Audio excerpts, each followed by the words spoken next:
এখন আমরা SSC general ম্যাথের পরিমিতির একটি অঙ্ক আমরা একটু দেখব।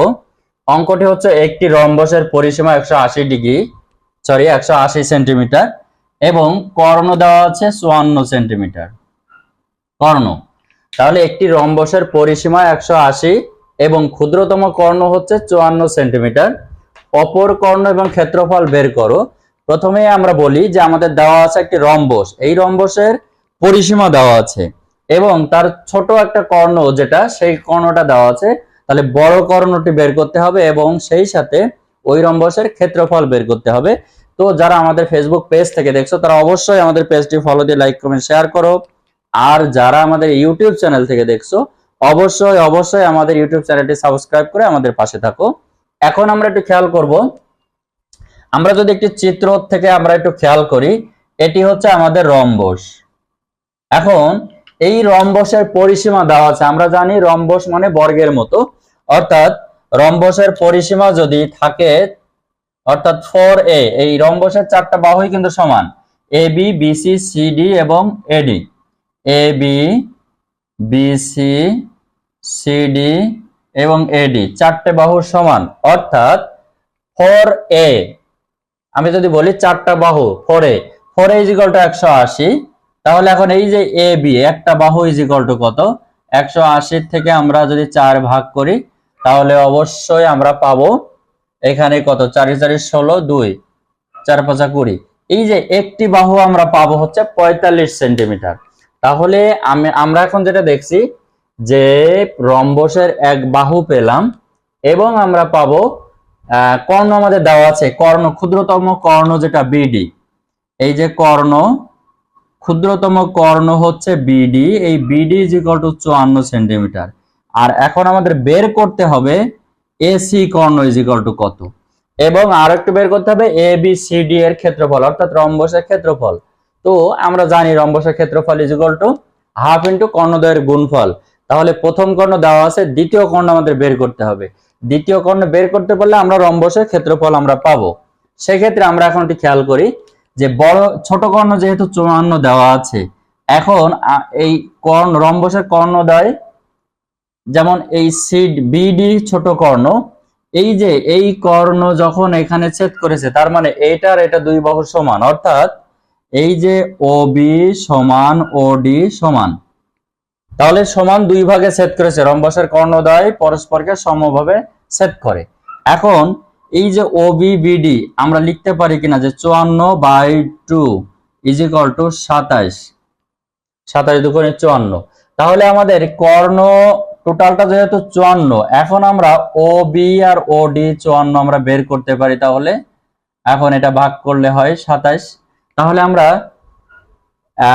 এই যে ও বি এটা আমরা পেলাম, আর আমরা একটা বাহু আমরা পেয়েছি, এর আগে পেলাম কত, 45 বাহু, আর এইখানে এই অংশটুকু কত, এই অংশটুকু হচ্ছে 27। এখন খেয়াল করি, আমি বড় কর্ণটি বের করতে গেলে আমাকে ও এর মান আমাদের বের করতে হবে। এখন এটা কি করে বের করব, আমরা জানি একটা রম্বসের কর্ণদ্বয় পরস্পরকে সমকোণে দ্বিখণ্ডিত করে। যদি সমকোণে দ্বিখণ্ডিত করে অর্থাৎ এই কোণটা হবে সমকোণ, তো আমরা সমকোণী ত্রিভুজের সূত্র জানি, অতিভুজ স্কয়ার = অপর দুই বাহুর বর্গের সমষ্টির সমান। তাহলে আর সমকোণ হচ্ছে এই অংশটা, তাহলে আমরা অতিভুজ কোণটা এখন এবি, এই এবি থেকে যদি আমরা পাই পিথাগোরাসের সূত্র অনুসারে এই এবি হোল স্কয়ার = ও এ স্কয়ার প্লাস ও বি স্কয়ার। এখন এই যে এবি 45, এই এবির মান আমরা জানি 45 স্কয়ার, ও এর মান আমরা জানি না, ও এর মানটাই আমাদের বের করতে হবে। আর ও বি স্কয়ার = কত, ও বি হচ্ছে 27। এখন এইটা আমরা ক্যালকুলেশন করে আমরা এখান থেকে ও স্কয়ারের মানটা আমাদের বের করতে হবে। ও স্কয়ার = এই 45 এর হোল স্কয়ার মাইনাস 27 এর হোল স্কয়ার। এখন এটা ক্যালকুলেশন করে যেটা পাবো, এখন এইটা টোটালি ক্যালকুলেশন করে আমরা যেটা পাবো যে 36√² এখন এখান থেকে ক্যালকুলেশন করে আমি সরাসরি ও এর মান বের করব।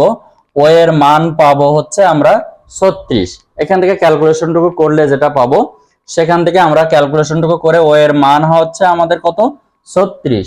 এখন ও এ যদি 36 হয়, আমরা জানি এই ও এ প্লাস সরি ও এ সমান ও সি, এটা আমরা জানি।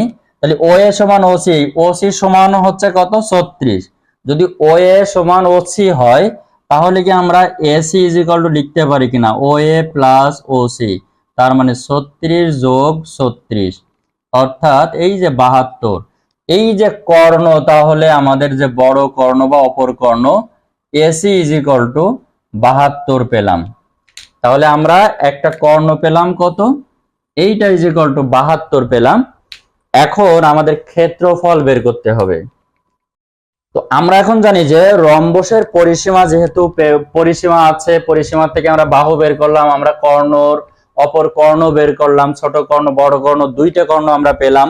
এখন আমরা জানি যে রম্বসের ক্ষেত্রফল, রম্বসের ক্ষেত্রফল ইজ ইকুয়াল টু, আমরা যে সূত্রটা জানি, হাফ ইন্টু কর্ণদ্বয়ের গুণফল, কর্ণদ্বয়ের গুণফল। তার মানে কর্ণদ্বয় বলতে আমরা জানি দুইটা কর্ণ আছে, অর্থাৎ half into AC into BD, এই যে কর্ণদ্বয়ের গুণফল। এখন আমরা জানি এসির মান কত, এসির মান আমরা পেলাম কত, এসির মান আমরা পেয়েছি 72, আর বিডির মান যেটা আমাদের দেওয়াই আছে 54। এইটা ক্যালকুলেশন করে আমাদের যে রেজাল্টটা আসবে সেটি হবে আমাদের উত্তর, অর্থাৎ 36 দুগুণী 72, এখন 36 আর 52 এই দুইটা ক্যালকুলেশন করলে যেটা আসে সেটা হবে আমাদের 1944। আমি এটা ক্যালকুলেশন আমার করা আছে, আমি সেখান থেকে আমি একটু দেখলাম। তাহলে এখানে আমাদের 1944 এত বর্গ সেন্টিমিটার, এটি হচ্ছে আমাদের রম্বসের যে টোটাল ক্ষেত্রফল। তাহলে অঙ্কটি কিন্তু খুবই সহজ। আমাদের অঙ্কের পরিসীমা দেওয়া ছিল, কর্ণ ছোট কর্ণ দেওয়া ছিল বা একটা কর্ণ দেওয়া ছিল, সেখান থেকে আমরা অন্য কর্ণ কিভাবে বের করতে হয় সেটা আমরা দেখলাম। এবং যেহেতু পরিসীমা দেওয়া আছে, তাহলে এক বাহু আমাদের জানা আছে বা এক বাহু আমরা বের করতে পারলাম। এখন ওখান থেকে আমরা এর পরে যেটা বের করলাম সেটা হচ্ছে রম্বসের ক্ষেত্রফল। আমরা জানি রম্বসের ক্ষেত্রফলের সূত্র কি, সেটাও আমরা জানি। তো ঠিক এইভাবে আমাদের এই অঙ্কটি খুব সহজে করা সম্ভব।